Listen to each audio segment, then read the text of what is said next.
ఈ దినం ప్రత్యేకంగా ఈ 11 మంది బిడ్డలలో ఒక బిడ్డ పేరు చాలా ప్రత్యేకంగా చెప్పగలుగుతారా? రూబెన్. నా పేరు కూడా రూబెన్. కనుక ఇందులో ఒక ప్రత్యేకమైన బిడ్డ ఉన్నాడు, రూబెన్.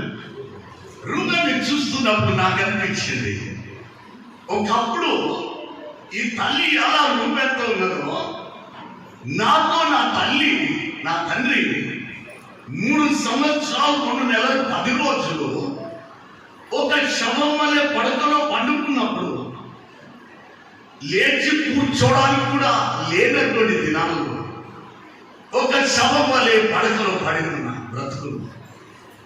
నా తల్లి ఇప్పుడు రూబెన్ తల్లిని చూస్తుంటే నా తల్లి గుర్తొచ్చింది.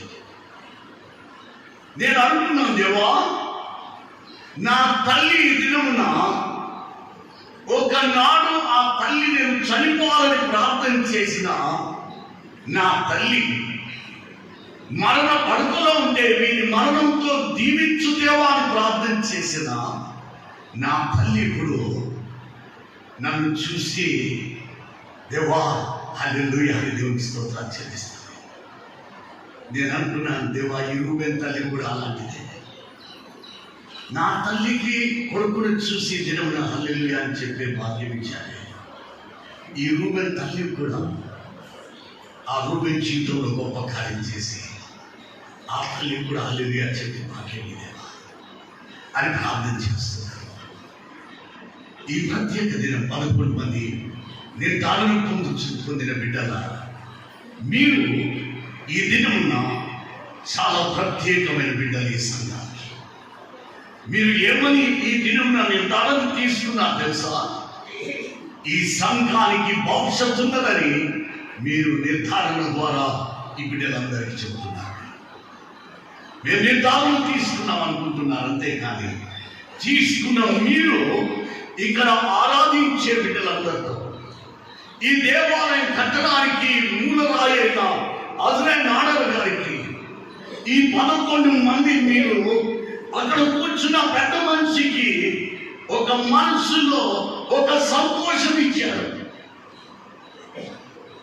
ఈ దేవాలయంలో వచ్చే తరం వారు కూడా ఆరాధించే బిడ్డలు ఉన్నారు. ఈ దేవాలయంలో ఆరాధించే బిడ్డలు కొనుక్కోలేని బిడ్డలు ఈ ఆలయంలో వచ్చే తరం వారు కూడా ఆరాధించి పూజించే బిడ్డలు ఉన్నారని ఆ పెద్ద మనిషికి దినమున మీరు ఇస్తున్న పెద్ద gift. It's the biggest gift that you are giving. ఈ ప్రత్యేక దినము ఈ నిర్ధారణలో మిమ్మల్ని నేను చాలా అభినందిస్తున్నాను. మీరు అనుకుంటున్నది నిర్ధారణ తీసుకున్నందుకు మమ్మల్ని అభినందిస్తారు. అయిపోయినా కూడా చాలా మంది కంగ్రాచులేషన్స్, గాడ్ బ్లెస్ యు అని అందరూ. కానీ మీరు నిర్ధారణ తీసుకోవడానికి మీరు నిర్ణయం చేసుకున్నారే, ఆ నిర్ణయాన్ని బట్టి నేను దేవునికి స్తోత్రాలు చెల్లిస్తున్నాను. ఎందుకంటే ఈ మానవుని జీవితంలో 4 దశలు ఉంటాయి. ఒకటి బాల్యం, రెండవది యవ్వనము, మూడవది మధ్య వయస్సు, 4వది వృద్ధాప్యం. ఈ 4 దశలలో ఎక్కువ నిర్ణయాలు తీసుకోవాల్సినది ఏ దశ అంటే యవ్వనంలో దశ. యవ్వనంలో చాలా నిర్ణయాలు తీసుకోవాలి. ఇప్పటి వరకు నీవు ఏ బట్టలు వేసుకోవాలనేది అమ్మ నిర్ణయించేది. ఏది తినాలి నా కొడుకు నా బిడ్డ అనేది అమ్మ నిర్ణయించేది. నీ జీవితంలో ఏ స్కూల్లో నిన్ను చదివించాలో మీ నాన్న నిర్ణయించేది. కానీ యవ్వనంకి వచ్చే లోపల మీరు నిర్ణయించుకుంటారు ఏ కాలేజీలో చదవాలి, మీరు ఏ చదవాలో మీరు నిర్ణయించుకుంటారు. కొన్ని పర్యాలు మీరు నిర్ణయిస్తారు. అమ్మ ఏముండాలని, అమ్మా ఇవాళ ఇది ఉండమ్మా అని చెప్తారు. మీరు నిర్ణయిస్తారు. ఒకప్పుడు అమ్మ తెచ్చిన బట్టలు వేసుకో తిరుగుతాం. కానీ ఇప్పుడు మీరేమంటారు? అమ్మా లేదు నేను తెచ్చుకుంటాను. ఒక దినము మా పిల్లలకు నేను అడుగుతున్నాను, చిన్న బిడ్డలు నా దగ్గర వీధుల్లో తిరిగే బిడ్డలు ఒక 49 మంది బిడ్డలు ఉంటారు. అందులో చిన్న బిడ్డలకి ఏం చేసినా వేసుకుంటారు. ఎదిగిన బిడ్డలు ఎవరి బిడ్డలు ఒక దినం అడిగాను, ఈ క్రిస్మస్ పండుగకు మీకు ఎలాంటి బట్టలు కావాలని అంటే ఒక్కడు ఏమడిగాడంటే నాకు రేసు గుర్రం షర్ట్ కావాలి. అరే గుర్రాలు వేసుకునే షర్ట్ అని అడిగాడు. రేసు గుర్రం అనే షర్ట్ అదొక స్టైల్ అనేది నాకు తెలియదు. అంటే వాడు నిర్ణయించుకుంటున్నాడు ఆ క్రిస్మస్ పండుగకు ఏ షర్ట్ వేసుకోవాలనేది. ఇలా ఎవరి బిడ్డలతో ఒకవేళ మీ నిర్ణయాలు అమ్మ నాన్నకు నచ్చకపోతే మీరు ఏమంటారంటే అమ్మా నాన్న మీ కాలం పోయిందమ్మా, మీ కాలం పోయింది, ఇది కొత్త కాలము, ఇది నవీన యుగ కాలము, మీరు అవుట్డేటెడ్. అవునన్నా అమ్మ నాన్న ఫోన్ కర్మగాలక నేను అడగకుండా తెచ్చారనుకో ఆ ఫోన్ కథనే, నువ్వు వాడుకోయి డబ్బా ఫోన్ ఇవ్వదు కావాలా తీసుకొని నువ్వే వాడుకోనంట. నిర్ణయాలు ఉన్నాయి. ఏదైనా నాకు సంబంధించింది అమ్మ నాన్న కాదు నిర్ణయించాల్సింది. యవ్వన కాలంలో నీవే నిర్ణయించుకుంటారా ఎక్కడ పోవాలి, ఏ చదువు చదవాలి, ఏ హాస్టల్లో ఉండాలి, ఎక్కడ ఏమి చేయాలి, ఏ ఉద్యోగం చేయాలి, ఏ ఉద్యోగం చేయొద్దు, చివరికి ఎలాంటి పిల్లలు పెళ్లి చేసుకోవాలనేది మీరు నిర్ణయించేస్తారు. ఇన్ని నిర్ణయాలు తీసుకునే ఈ దశలో మీరు ఈ దినము అన్ని నిర్ణయాలు గడిచే యేసయ్య ఏ నిర్ణయాన్ని బట్టి సంతోషిస్తున్నాడంటే ఇన్ని నిర్ణయాలు తీసుకుంటున్న మీ దశలో దేవుడు సంతోషపడలేదు. కానీ ఈ దినము మీరు నిర్ధారణలో మేము యేసయ్య బిడ్డలుగా బ్రతుకుతామని తీర్మానం చేసుకున్నాం. ఆ నిర్ణయాన్ని బట్టి దేవుడు సంతోషిస్తున్నాడు. దేవుడికి సంతోషం, దేవుడికి ఆనందం. ఏదైనా మీరు చేసిన ప్రతిజ్ఞలు ఉన్నాయే, మీరు చేసిన ప్రమాణాలు ఉన్నాయే, అవి లోకంలో ఉన్న దేవుడిని ఎంతో సంతోషపెట్టాడు. దేవుడు అవి విని ఇక్కడ అమ్మ నాన్నలు ఎంత సంతోషపడ్డారో యేసయ్య అంతకంటే ఎక్కువ సంతోషపడ్డాడు మీ ప్రమాణాలను, మీ ప్రతిజ్ఞలను విని. అంతేకాదన్నా ఈ దినమున మీరు తీసుకున్న ఈ నిర్ణయంలో మీరందరూ నిర్ధారణ పొందిన మీ 11 మందిని మిమ్మల్ని అభినందిస్తూ మీ తల్లులను కూడా నేను అభినందిస్తున్నాను, మీ తండ్రులను అభినందిస్తున్నాను. ఈ 11 మందిని నిర్ధారణ తీసుకున్న వీళ్ళ తల్లిదండ్రులు ఉంటే దయచేసి లేచి నిలబడండి. ఇక్కడ ఈ 11 మందిలో ఉన్న తల్లిదండ్రులు ఎవరున్నారో దయచేసి లేచి నిలబడండి. సంఘం అంతా వీరి కొరకు చప్పట్లు కొట్టండి.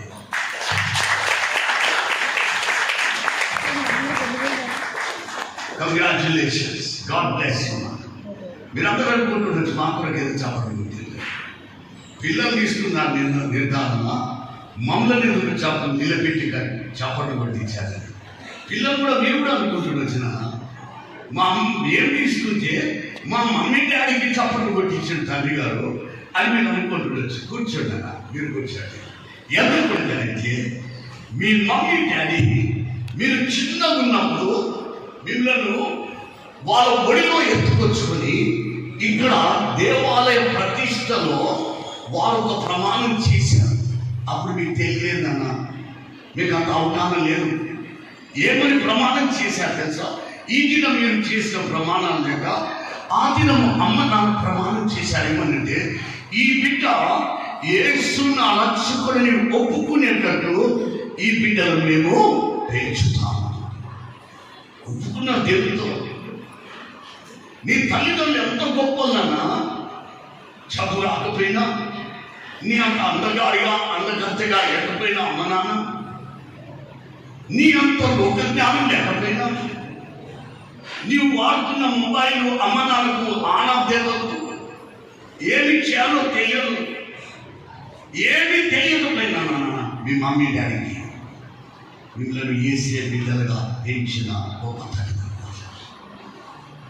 మిమ్మల్ని జూదగాలుగా చేయలేదు, మిమ్మల్ని దొంగలుగా చేయలేదు, మిమ్మల్ని పిక్ పాకెటర్స్గా చేయలేదు. మిమ్మల్ని వ్యభిచారులుగా చేయలేదు, మిమ్మల్ని తాగుబోతులుగా చేయలేదు, కానీ మిమ్మల్ని యేసు నా రక్షకుడని మీకు మీరే ఒప్పుకునేటట్లు పెంచిన గొప్ప తల్లిదండ్రులు. అందుకొరకే వారికి చప్పట్లు కొట్టించారు. ఈ నవీన యుగంలో దేవుని భయభక్తులలో పెంచినటువంటి ఎన్నో కుటుంబాలు ఉన్నాయి. కానీ దినమున దేవునికి ఒక మంచి తల్లిని తండ్రిచ్చాడు.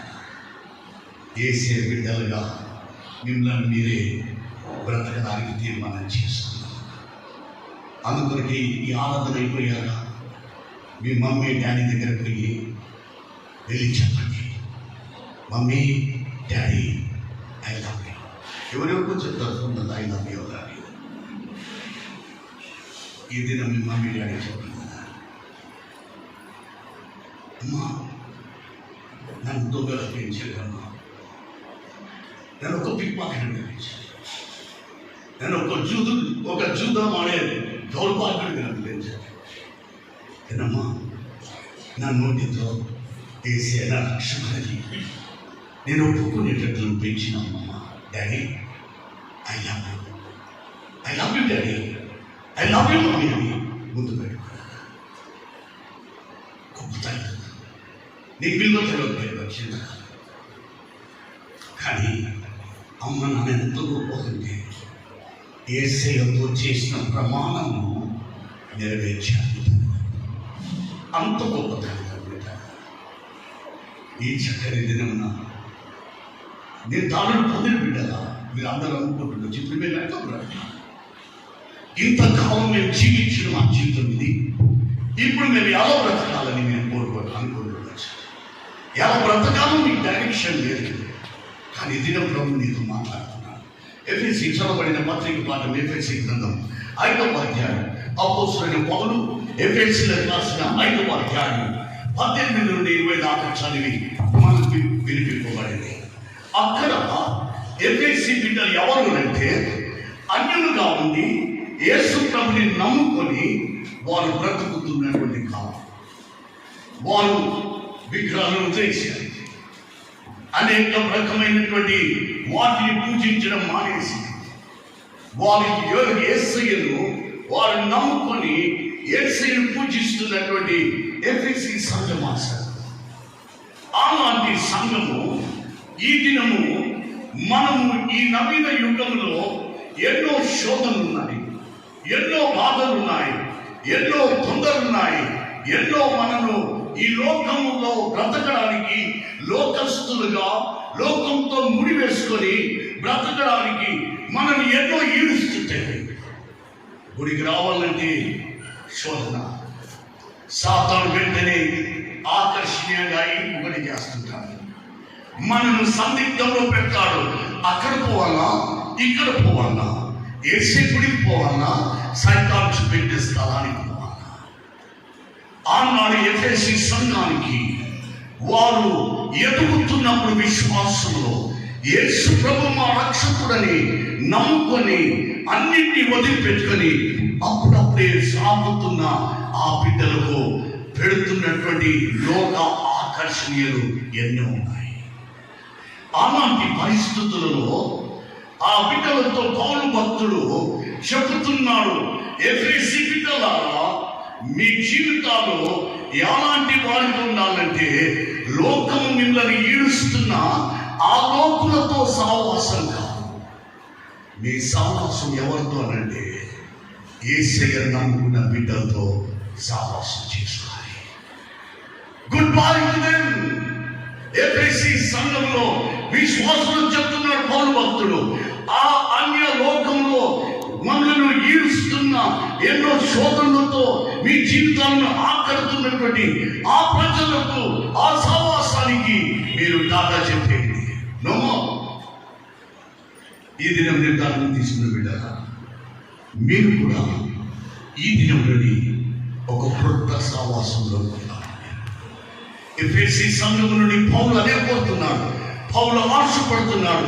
దేవుని యొక్క కోరిక ఇది. ఎఫెసీ సంఘమా, మిమ్మల్ని అన్యులుగా ఉన్న మిమ్మల్ని యేసు ప్రభుని రక్షకుడుగా అంగీకరించుకున్న క్రైస్తవ బిడ్డలారా, మీరు ఎలా బ్రతకండి? మీరు బ్రతకాల్సింది మీరు యేసు ప్రభు సహవాసం. ఇంతకాలం మీరు ఎవరి సహవాసంలో బ్రతికారో తెలియదు, ఎక్కడెక్కడ తిరిగారో నాకు తెలియదు, ఎవరితో ఎక్కడ పోయారో నాకు తెలియదు. కానీ ఈ దినం నుండి ఎఫెసీ సంఘాన్ని దేవుడు ఆశపడినట్లు వారు యేసయ్య నమ్ముకున్న బిడ్డల మధ్యలో వారి జీవితం గడపాలని ఆశపడుతున్నారు. అంతేకాదు 18 వచనంలో చూస్తాము, మీరు ఆత్మ పూర్ణులైనదే కదా, మీరు ఆత్మతో నింపబడిన బిడ్డలుగా ఉన్నారా. ఈ దినం నుండి మీరు ఇంతకాలం దేనితో నింపబడ్డారో తెలియదు, దేనితో నింపుకున్నారో తెలియదు. ఒక భక్తుడు అంటారు, దురాత్మ నీలో ఎప్పుడు చేరుకుంటారు తెలుసా?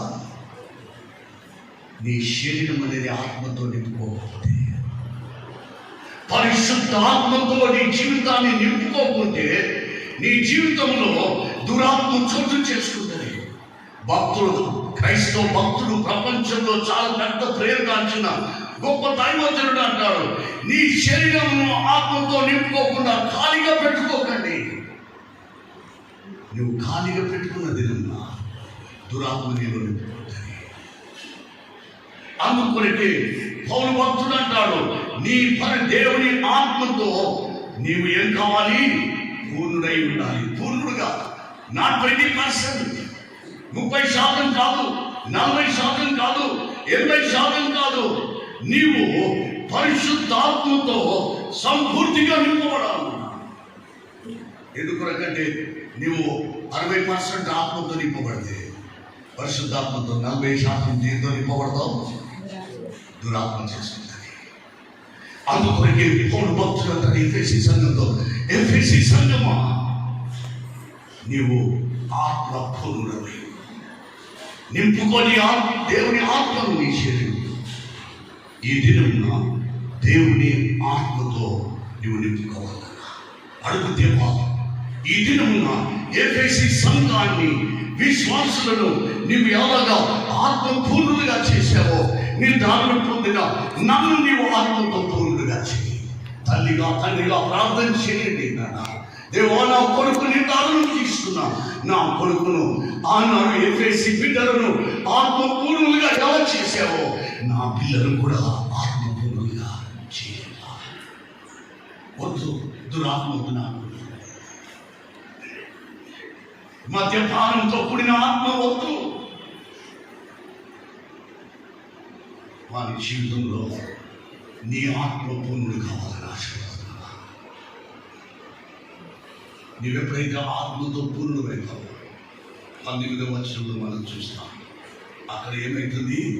నువ్వు కీర్తన పాడతావు, దేవుని స్తుతించే విధంగా మారిపోతావు. నాన్న ఆత్మతో నింపబడిన వాడు ఏమైతాడన్నా దేవుని స్తుతించే బిడ్డగా మారిపోతావు.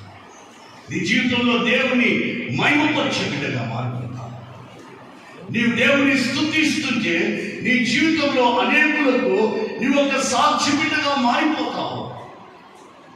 ఒక దినం విమానంలో ఒక చిన్న బిడ్డ ప్రయాణం చేస్తుంది. చిన్న బిడ్డ తాను ప్రయాణం చేస్తున్న ఆ విమానంలో తల్లిదండ్రులకు ఒక దగ్గర దొరికింది, ఈ చిన్న బిడ్డకు ఇంకొక దగ్గర దొరికింది కూర్చోడానికి. ఆ కిటికీ బయట చూసుకుంటుంటే, విమానం ఎగురుతుంటే, ఈ చిన్నారి బిడ్డ ఒక పాట పాడుకుంటుంది. ఏ పాట అంటే ఆమె దేవుని స్తుతించే పాట. Roll away, roll away, roll away, every burden of my heart, roll away, roll away, roll away, roll away, every burden of my heart, roll away, every sin has to go, need the grace has to go, hallelujah, roll away, roll away, roll away, every burden of my heart, roll away. ఆ చిన్న బిడ్డ ఇలా స్తుతిస్తున్నది విమానం ఎగురుతుంటే, పక్కన కూర్చున్నది ఆ పాప ప్రక్కన ఎవరంటే దేవుని నమ్మనటువంటి వ్యక్తి నాస్తికుడు. అతడు దేవుని నమ్మడు. ఈ చిన్న బిడ్డను ఆ నాస్తికుడు అడిగాడు, పాపా నీవు క్రైస్తవురాలా? Are you Christian? ఆ చిన్న బిడ్డ చెప్పింది, నేను క్రైస్తవాన్నే కాదు, నేను క్రీస్తుని కలిగిన బిడ్డను. నేను క్రీస్తుని కలిగిన బిడ్డను. నేను క్రీస్తు కొరకు జీవిస్తున్న బిడ్డను. అయితే ఆ నాస్తికుడు ఆ చిన్న బిడ్డను అడిగాడు, చిన్న బిడ్డ నువ్వు యోనా కథ నీకు తెలుసా అని అడిగాడు. ఓ అంకుల్, సండే స్కూల్ నుండి నా టీచర్ చెప్పింది కదా, నాకు బాగా తెలుసు అంకుల్ ఈ యోనా కథ అంటే. ఆ నాస్తికుడు అడిగాడు, పాప యోనా చేప కడుపులో 3 రోజులు ఉన్నాడని, ఆయన తిరిగి బ్రతికాడని, చేప కక్కగానే అతడు బ్రతికాడని నమ్ముతున్నావా నీవు అంటే, ఎస్ అంకుల్ నేను నమ్ముతున్నాను, 3 రోజులు చేప కడుపులోనే యోనా తాత. అయితే నాన్న నువ్వు నమ్ముతున్నావు కదా, ఆ చేప కడుపులో ఉన్నప్పుడు యోనా తాత ఏమనుకున్నాడు నాన్న అని అంటే, ఆ చిన్న బిడ్డ చెప్పింది, అంకుల్ నేను పరలోకానికి వెళ్ళినాక నేను తాతను అడుగుతా, యోనా తాత నువ్వు చేప కడుపులో ఉన్నప్పుడు ఏమనుకున్నావు తాత అని అడుగుతాను అంకుల్. అడిగి చెప్తాడంటే అప్పుడు ఆ నాస్తికుడు అన్నాడంట, పాపా యోనా తాత పరలోకంలో లేకుండా నరకంలో ఉంటే ఎట్లా నాన్న అంటే, అయితే నువ్వే అడుక్కో అంకుల్ అని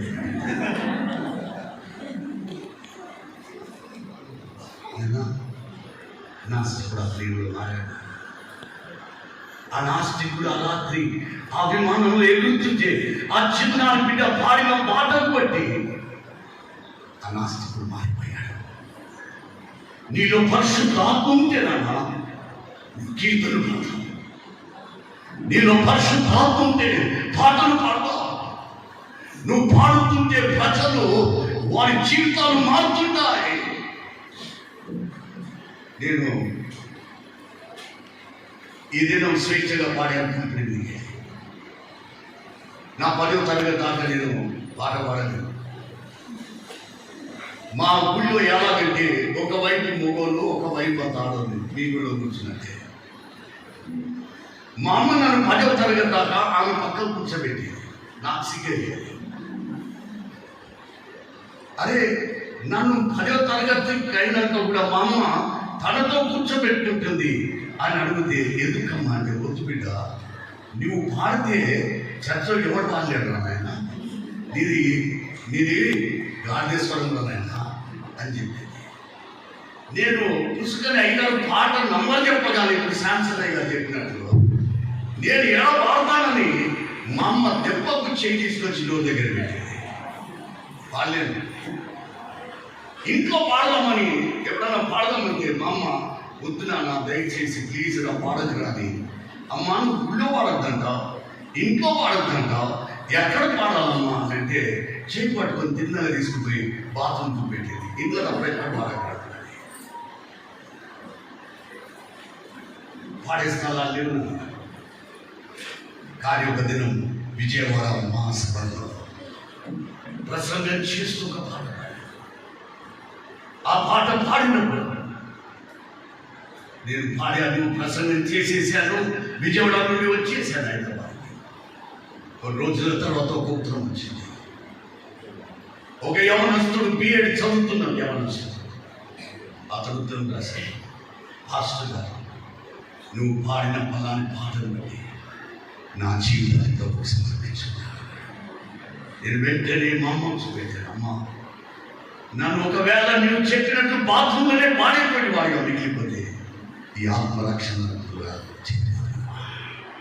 ఈ ఆత్మరక్షింపబడేది కాదు కదా.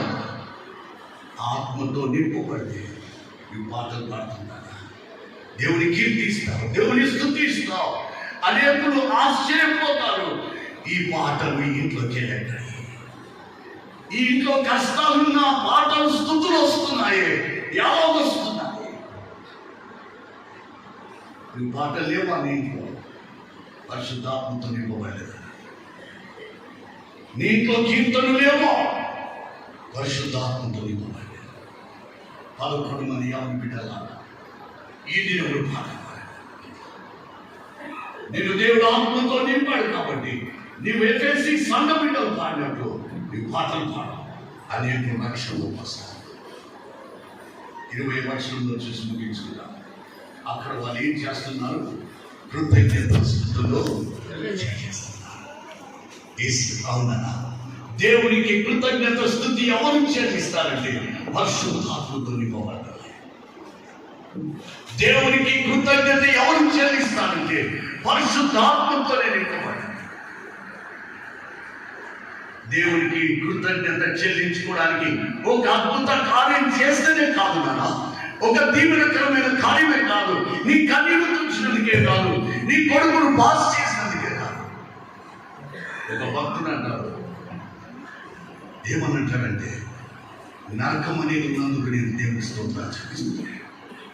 నరకం అనేది ఉన్నందుకు నేను దేవునికి స్తోత్రాలు చెల్లిస్తున్నాను. ఎందుకంటే ఆ నరకం వల్ల నేను నా జీవితాన్ని బాగు చేసుకుంటాను.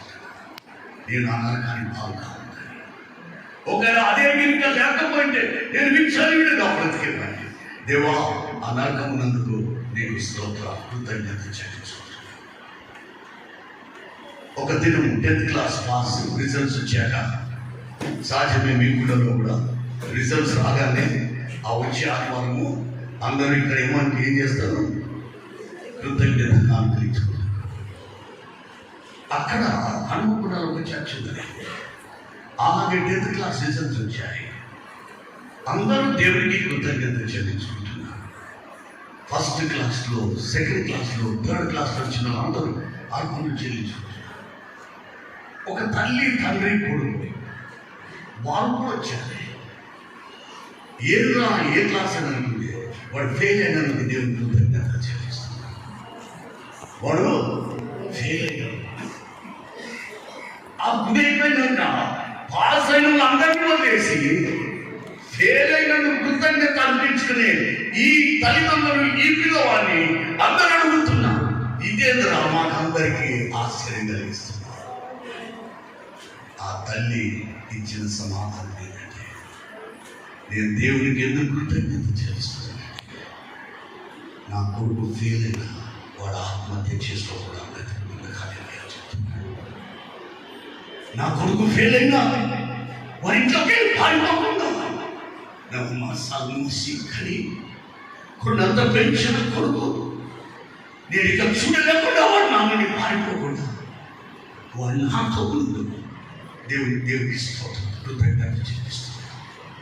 అవునమ్మా, అయ్యా, ఆత్మతో నింపబడిన బిడ్డ ఈ సందర్భంలో ఎక్కడైనా ఎప్పుడైనా దేవునికి కృతజ్ఞత చెల్లిస్తున్నాను. 11 మంది నిర్ధారణ పొందిన బిడ్డలు మీరు కూడా ఎప్పుడు కూడా దేవునికి కృతజ్ఞత చెల్లించుకోండి.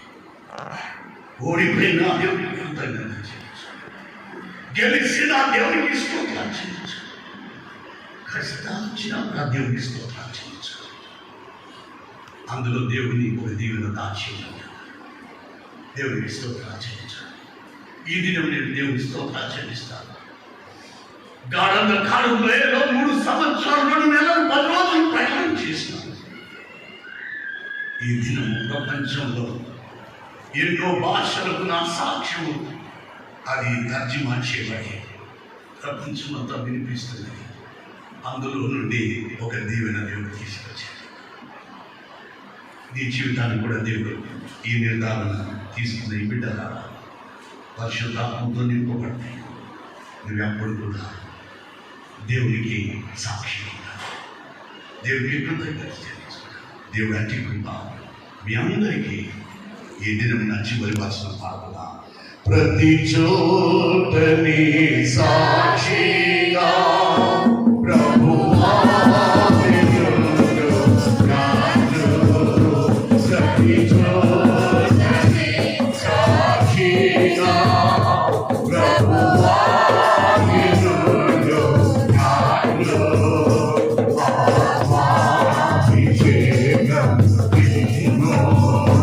Happy